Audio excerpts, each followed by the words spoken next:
I love the way this question is phrased because it is so accurate. It is a neutral or loving thing that our minds are doing. A lot of the times, actually, all of the time, the cosmos are always working in our favor for us to awaken or realize something. Oftentimes, suffering ends up being the greatest catalyst not to torture people, but because the sense of urgency and the desire to problem solve is the highest.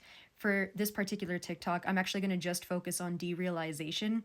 With OCD, there's different branches, and I feel that there is this algorithmic operation running, and the wrong data structures and the wrong algorithms are sort of being run, and that's kind of my computer science take on it.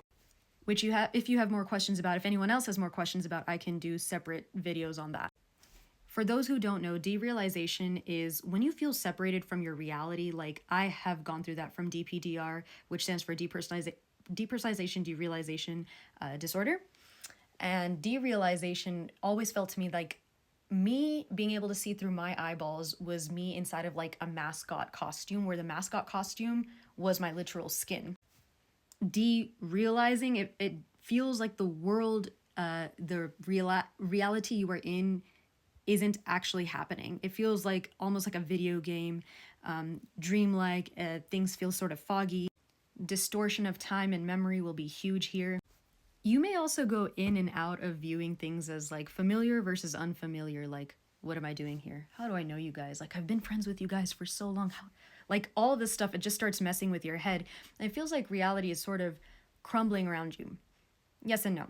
So, the Sanskrit term Maya is about talking about this world in the sense of it being sort of like a matrix. Basically saying physical reality is an illusion, right? And that's something we need to remember. That's the loving connection.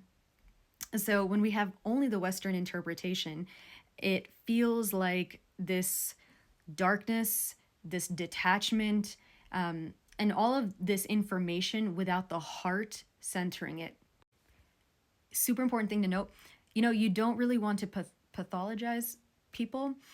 You don't want to convince them while they're struggling with derealization in that moment that, oh yeah, why are you concerned? Because one of my close friends was trying to help me with that when symptoms had come up recently.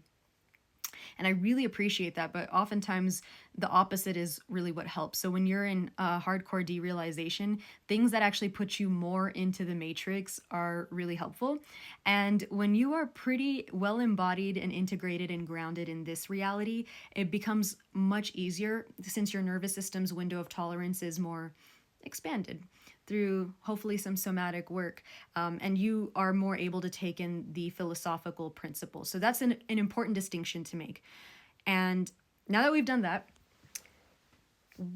where can we find ourselves integrating with the fact that Maya is an illusion, that maybe what derealization is showing us is actually reality without encouraging the pain and the suffering behind it, right? So the answer isn't to just disregard derealization, and the answer isn't to highly encourage derealization and say like go there's a middle path.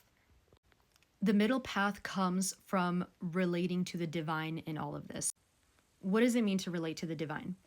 So the panic that we feel from derealization is feeling the disconnect from the reality we've had a participation in all throughout our lives. I mean, we're sitting at a bar with our friends and all of a sudden everything starts feeling fake. That's no fun. You want to be just as part of the party as everybody else. The connection that we lose is we look at ourselves and our realities through the lens of just what's happening externally in the 3D. And oftentimes this happens because we haven't gotten to know ourselves absolutely alone. And let me be clear, when you're getting to know yourself, when you're all by yourself, you are going to more likely be in stillness, in a hermit mode.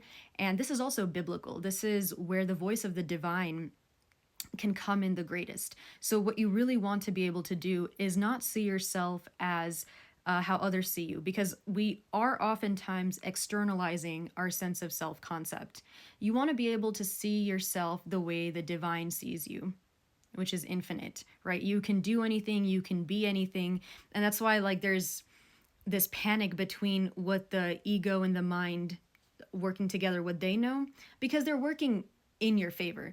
The thing is, when the ego is starting to dissolve, I'm guessing the mind doesn't really know the difference between like ego and identity, like your full body. So when the ego's dissolving, it feels like real death. And so the, mind and body, they're sounding alarms. One thing I could offer as a pragmatic tip is to invite newer realities in, like get yourself accustomed to trying newer things more often so that you don't see your identity from like the few points that we're typically seeing ourselves with, family, friends, chosen family, coworkers, all that. The loving thing that our mind is doing with derealization is actually giving us an invitation.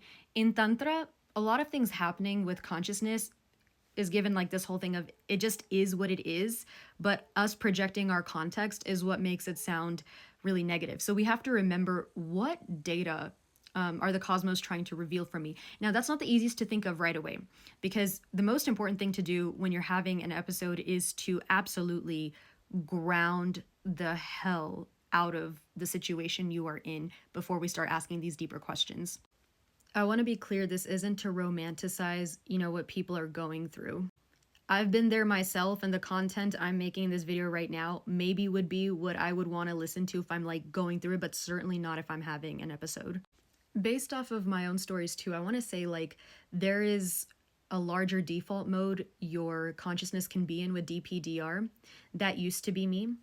Now I'm fully embodied and actually much happier now with all the integrated wisdom, because at first it was really stuck. So when you're in like that limbo state, where these psychiatric like disorders kind of start manifesting in the mind and the body, it's a really terrible place to be. You either want to be here or here, but the transitory phase is pretty awful. The point I'm trying to make with this is because a lot of these things kind of point to deep cosmic truths, not that the thing itself is a deep cosmic truth, but it's kind of pointing towards it. These things never quite go away. You just become extremely talented at managing it and also being an observer when the phenomenon takes place. And you really do understand like this too shall pass.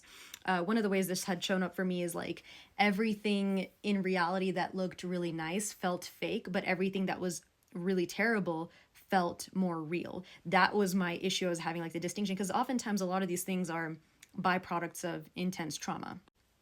With the integrated outlook, and the integration really does come from having the knowledge and the wisdom of Eastern philosophy. In particular, it was Kashmiri Shaivism that really helped me out.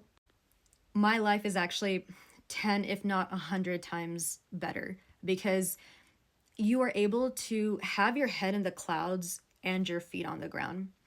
So and I put this under the category of like reality-based disorders. And I try not to put a label on things for people. And I also try not to romanticize anything once again.